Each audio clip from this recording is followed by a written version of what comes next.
You didn't come across this video by accident. You didn't just tap your screen by chance. You weren't led here by an algorithm.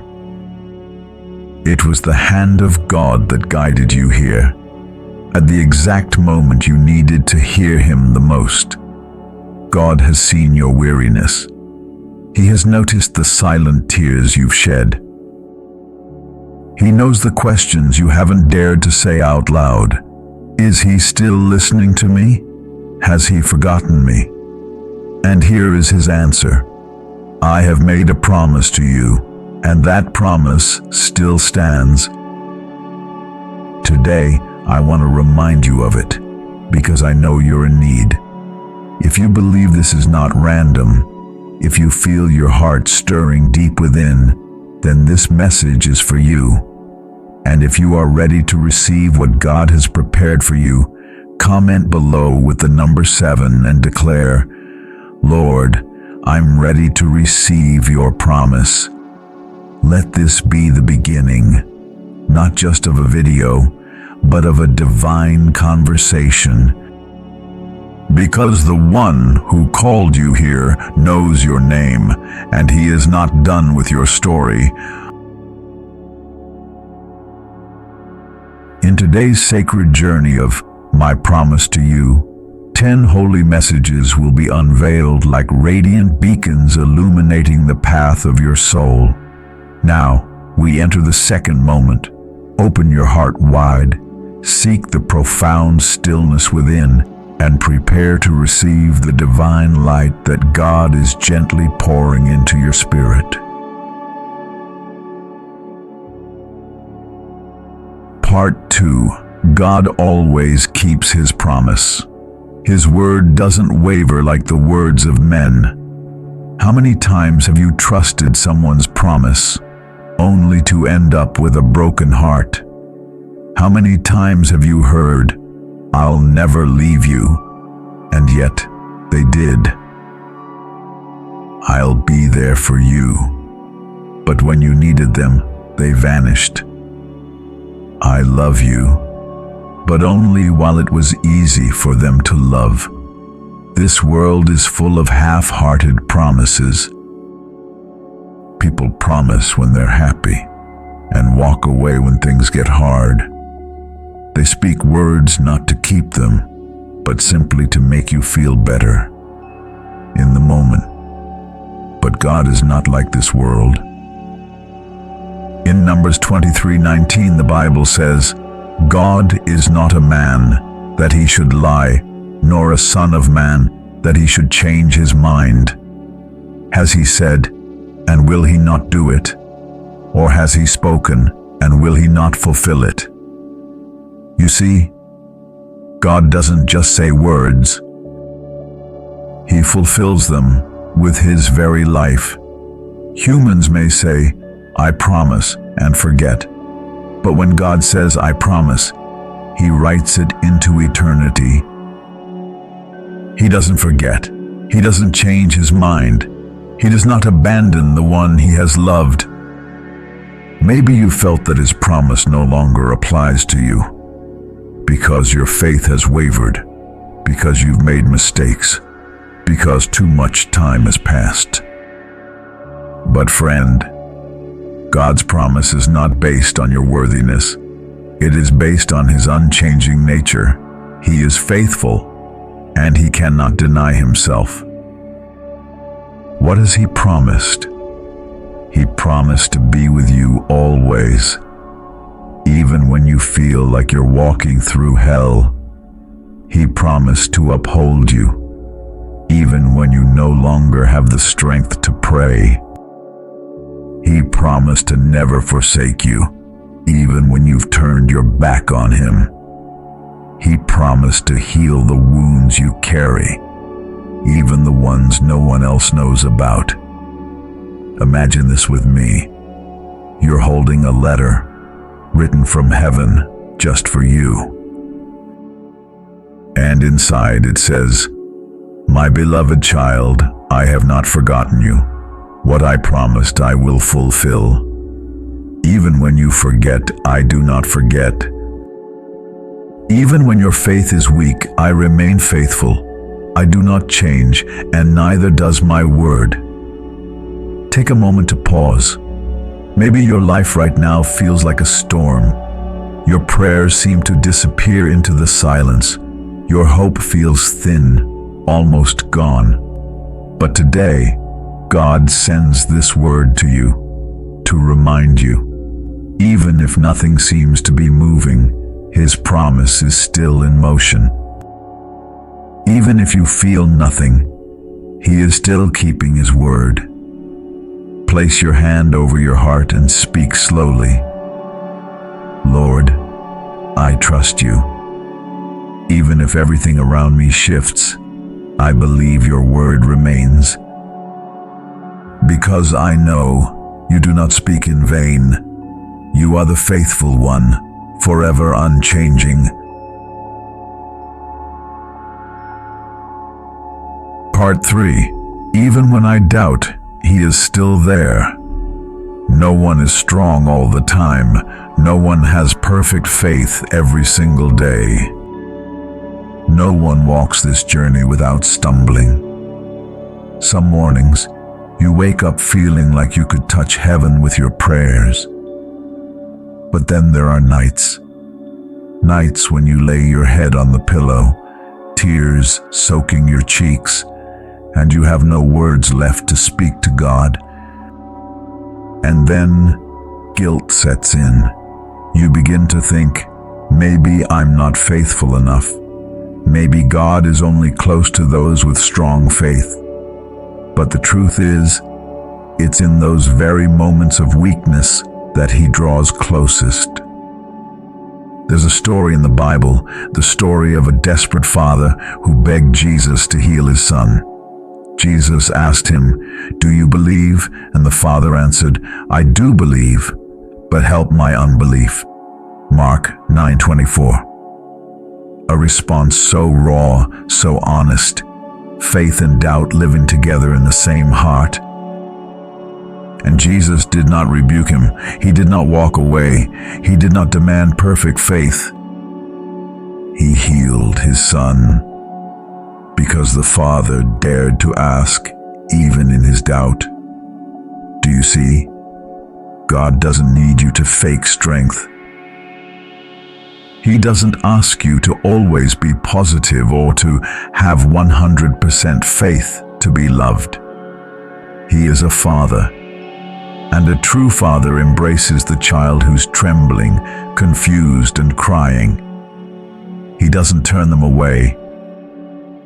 When your faith feels like a grain of sand, when you question whether He still hears you, when you feel too unworthy to even approach Him, He is still there. He hasn't left. He still calls your name in love. Maybe you thought, I'm disappointed in myself. God must be disappointed in me too. But He's not. He's not disappointed. He understands. He knows you're tired, He knows you're hurting, and He waits, not with judgment, but with open arms. Friend, here's the miracle. Even when you stop believing in yourself, God still believes in you. He believes that you'll return. He believes you're not giving up. He believes in the work He began in you, and He will finish it. Take a breath. Place your hand on your heart and whisper, Lord, I'm not perfect. My faith is fragile, but please don't leave me. Come close, even now in my doubt. And He will. Because He promised. If you've ever doubted, ever felt disconnected from God, but you're still here, listening, that alone is proof that He has never left you. If you believe this, write in the comments below, my faith is weak, but I still belong to Him. Part 4. The promise in the fire. When He doesn't pull you out, but walks in with you. If God really loves you, then why does he let you walk through the fire? If he's truly powerful, why doesn't he stop the sickness? Why doesn't he prevent the loss? Why does he let you go through what you didn't deserve? These are real questions. And if today you're carrying them in your heart, God does not condemn you. He listens, and he has an answer. Let's remember the story of Shadrach, Meshach, and Abednego, 3 men who refused to bow to the king's idol. They stood firm in their faith, and what happened? They were thrown into a blazing furnace. A fire so hot that the soldiers who carried them were burned to death just by standing near it. And do you know what the miracle was? The king looked into the fire and said in shock, "Didn't we throw 3 men into the fire? But now I see 4 men walking freely, and the 4th looks like a son of the gods." Daniel 3:25. God didn't stop them from being thrown into the fire, but he entered the fire with them, and the flames did not consume them. Not even a single hair was singed. Their clothes didn't even smell like smoke. Why? Because the fire cannot destroy what is covered by the presence of the living God. Friend, God may not pull you out of the fire immediately, but he promises to step into it with you. And when he steps in, the fire loses its power. It may still burn, but it will not break you. It may roar loudly, but it cannot destroy you. Because there is one who walks with you, one whom the flames cannot touch. Maybe today you're in a fire of your own, a fire of sickness, a fire of loss, a fire of fear, anxiety, betrayal, loneliness, or failure. And you think, I can't see God here.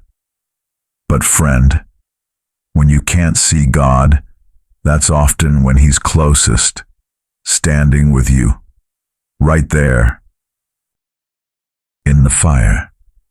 When Jesus said, "I will be with you always," he didn't mean only on the good days. He meant the darkest nights. The moments when you feel like no one understands. He meant the furnace. And here's the amazing part. Shadrach, Meshach, and Abednego, when they came out of the fire, they were promoted. They didn't just survive. They were lifted up to new levels, because the fire is not just a trial, it's a sacred place where heaven refines destiny. So today, don't just ask God to take you out of the fire. Ask him to step into it with you and reveal his presence inside it. Whisper this now: Lord, I'm in the fire, but if you are here, then I will not be afraid. You are the living God, and the fire cannot consume me. If you're walking through a fire right now, comment below, "You are with me in the fire."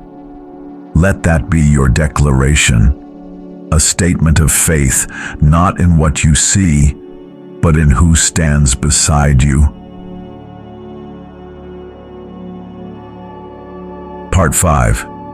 I promise peace, not confusion.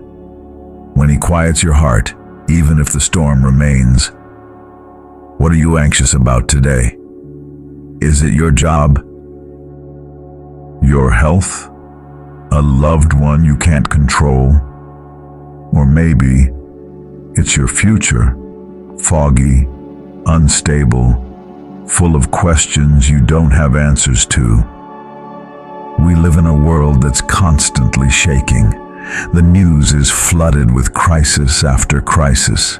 Uncertainty seems to knock at your door every morning. And you try to stay calm. You try to pray. But it's hard, isn't it? Then you hear Jesus say in John 14:27, "Peace I leave with you, my peace I give you. I do not give to you as the world gives. Do not let your hearts be troubled, and do not be afraid." He didn't just say, "I'll give you peace." He said, "I'm giving you my peace." The peace of Jesus is not like the peace this world offers. The world offers peace based on conditions. If things go well, you feel secure. If you're financially stable, you relax. If your health is good, you're happy. But God's peace doesn't depend on circumstances. It is a supernatural calm that rests inside you, even when chaos surrounds you. Have you ever seen a child sleeping peacefully in their father's arms while the rain beats against the windows? They're not afraid, they're not panicked, because they know the arms holding them will not let them go. God says the same to you. You don't need to understand everything. You just need to stay close to me, because in me there is peace. There will be days when you can't control the storm around you, but you can place your heart in the hands of the one who never loses control. And when you do, peace comes, not because life got easier, but because you no longer carry it alone. Don't confuse God's silence with His absence. You may not hear His voice today, but maybe He's not speaking because He's already wrapping you in His presence. And in His presence, there is rest.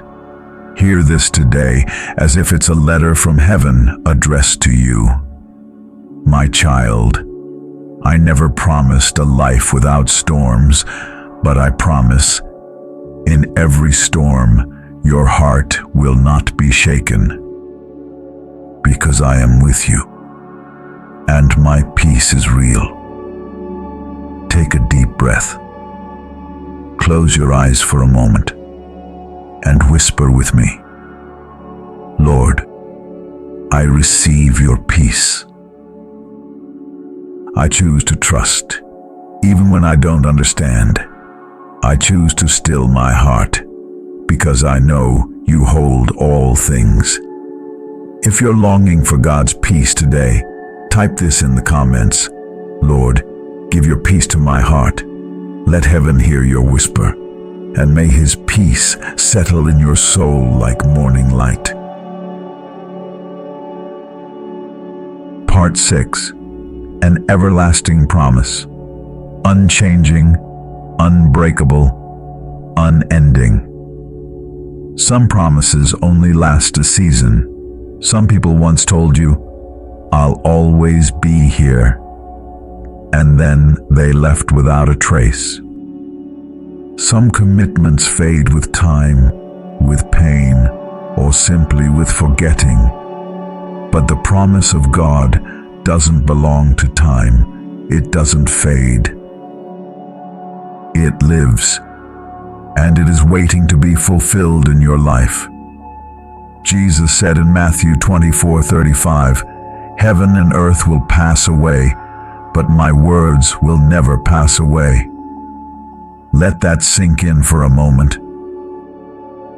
Everything around you, even the sky above, the ground beneath, may one day disappear, but His word, it will never fade, never fail, never break. God's promise to you is not tied to your age, your income, your situation, or even your mistakes.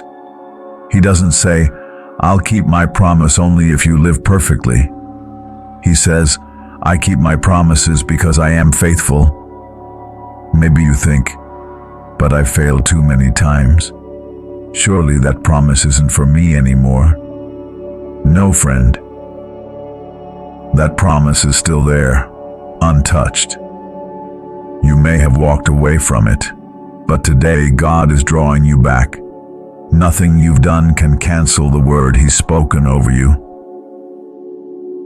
No sin is stronger than His everlasting love.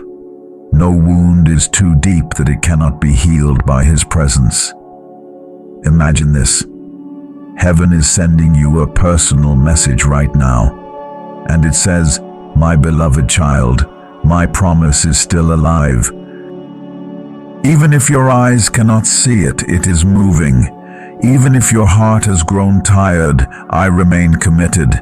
I do not forget, and I do not break my word.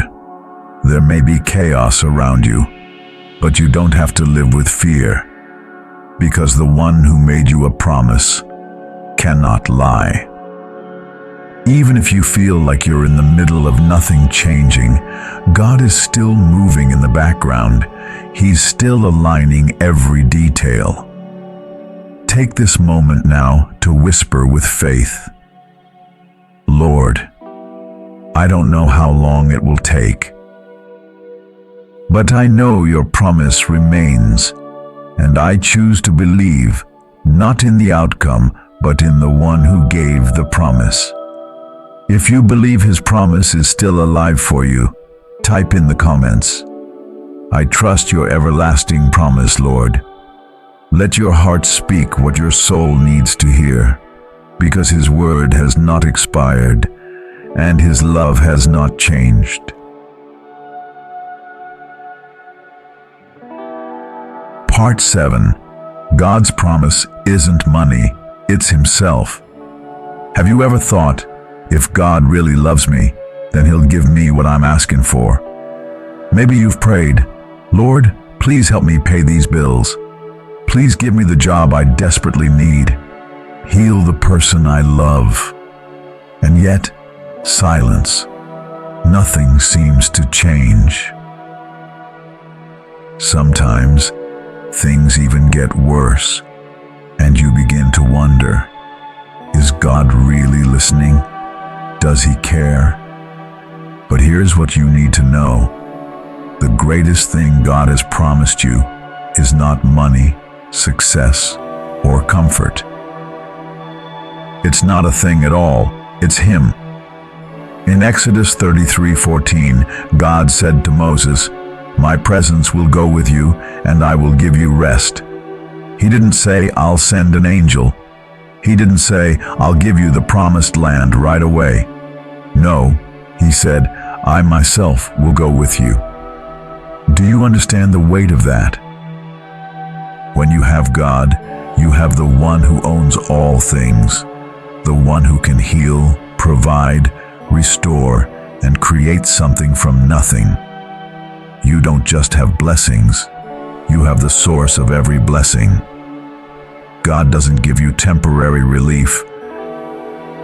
He gives you eternal relationship. He gives you His heart.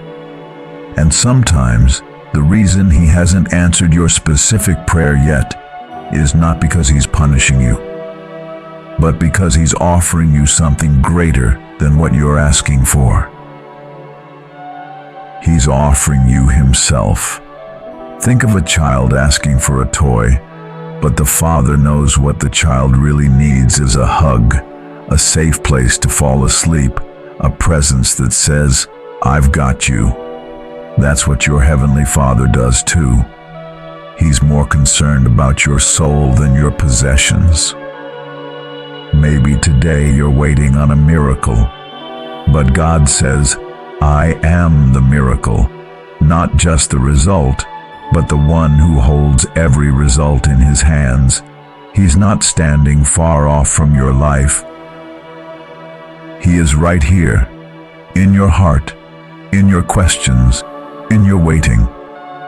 Take a moment to pause.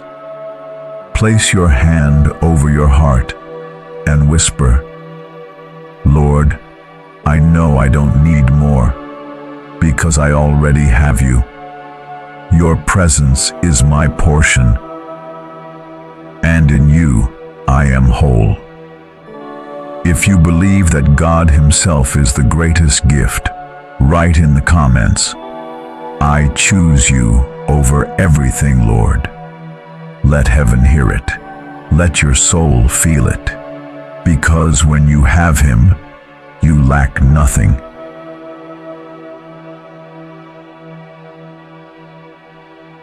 Part 8. The promise in what you cannot see. Faith in the silence.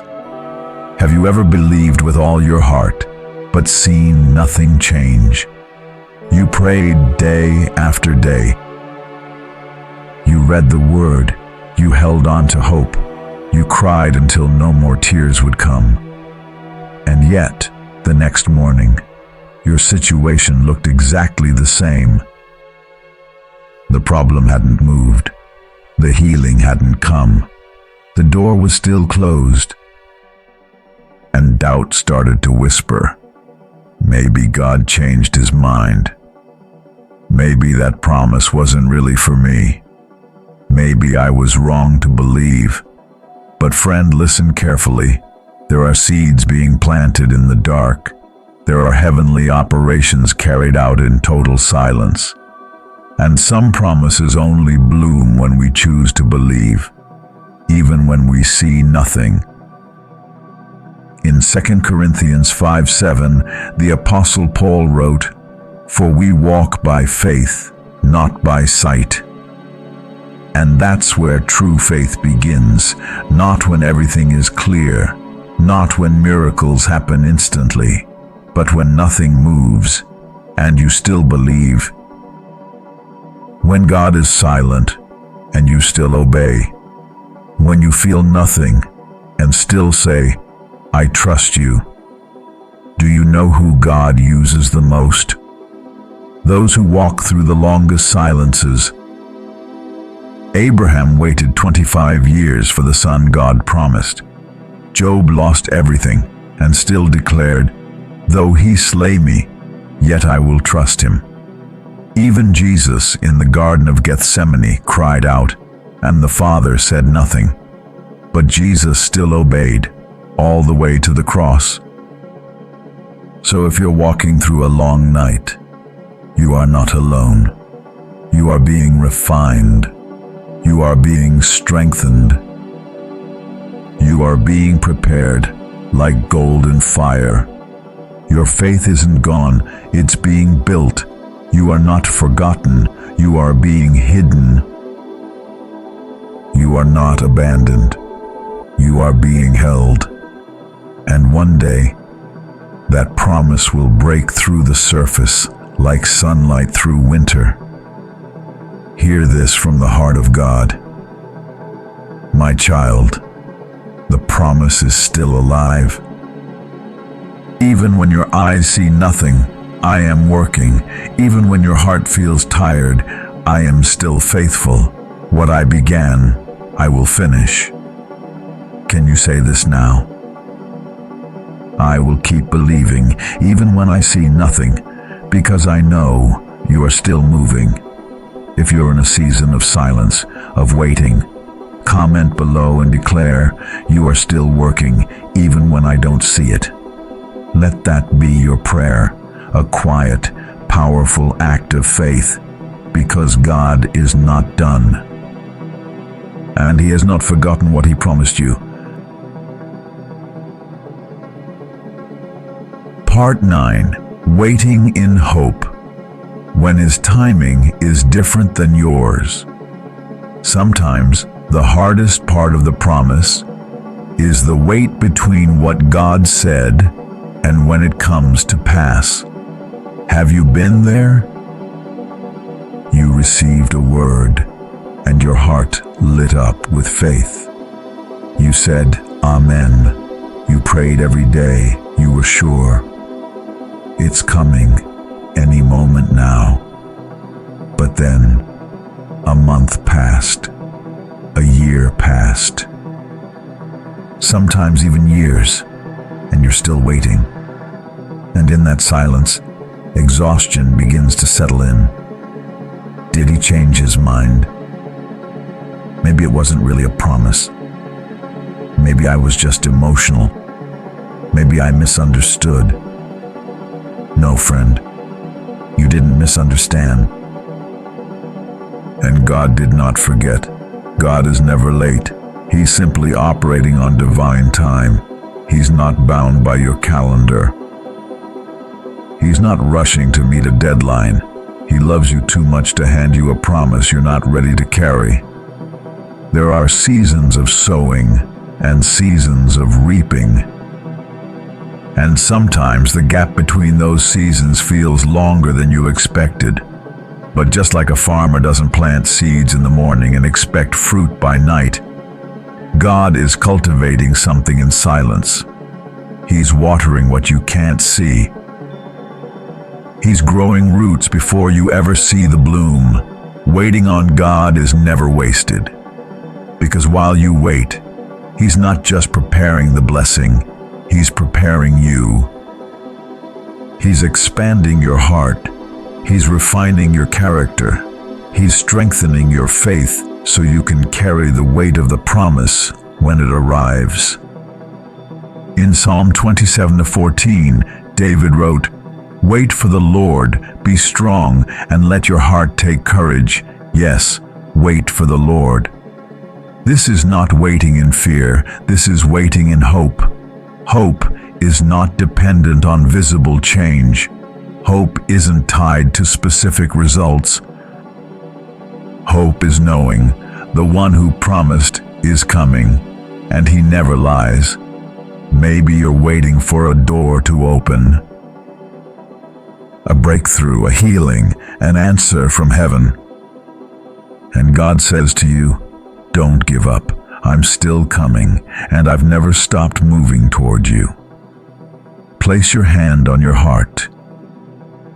Take a deep breath and whisper, Lord, I choose to wait in hope. I believe something good is coming in your perfect timing. If this resonates with your spirit today, comment below and declare, I will not give up because you are still coming. Let that be your anthem of trust, your surrender in the waiting, your hope in the promise still on its way. Part 10. The final word. Receive His promise today. Beloved, now is the time, not tomorrow. Not when you've gotten your life together, not when you feel more worthy or more spiritual. Right here, right now, as you listen to these words, God is speaking to your heart. My promise still stands. Receive it. Maybe you've let go of dreams. Maybe you've thought, that promise was probably never for me. Maybe you feel like you've gone too far, messed up too much, lost too much faith. But listen closely. God has not changed His mind about you. He says, For I know the plans I have for you, declares the Lord. Plans to prosper you and not to harm you. Plans to give you a future and a hope. Jeremiah 29:11. That promise is not for the perfect. It's not only for those who never doubt. It's not reserved for those who have it all together. It's for the ones who fall to their knees, who cry in the quiet, who whisper, God, I still need you. And if that's you, then this is your moment. This is the moment where the promise comes alive again. This is the moment where faith is reignited. This is the moment where God says, I have not taken back what I spoke over you. Let's do something together right now. Place your hand over your heart. Close your eyes and listen, not just with your ears, but with your soul, as God whispers, My child, I may not give you every answer right away, but I give you myself. I will walk with you through every chapter of your life. And if you feel like something in your spirit is stirring, don't hold back. Pray with me. Lord, today I choose to believe again. I choose to rise again. I receive the promise you have for me, not because I'm strong, but because you are faithful. Now help that promise live beyond you. If you truly believe God is speaking to you right now, do 3 things. Comment, "I believe in your promise, Lord." Share this video with someone who needs this message too. Subscribe to God's message for you so you can keep hearing His voice day by day. And finally, thank you for walking this journey with us. May His promise be the solid ground beneath your feet. And even when you forget, may this message remind you, His love has never left you, and His word still holds you. Amen.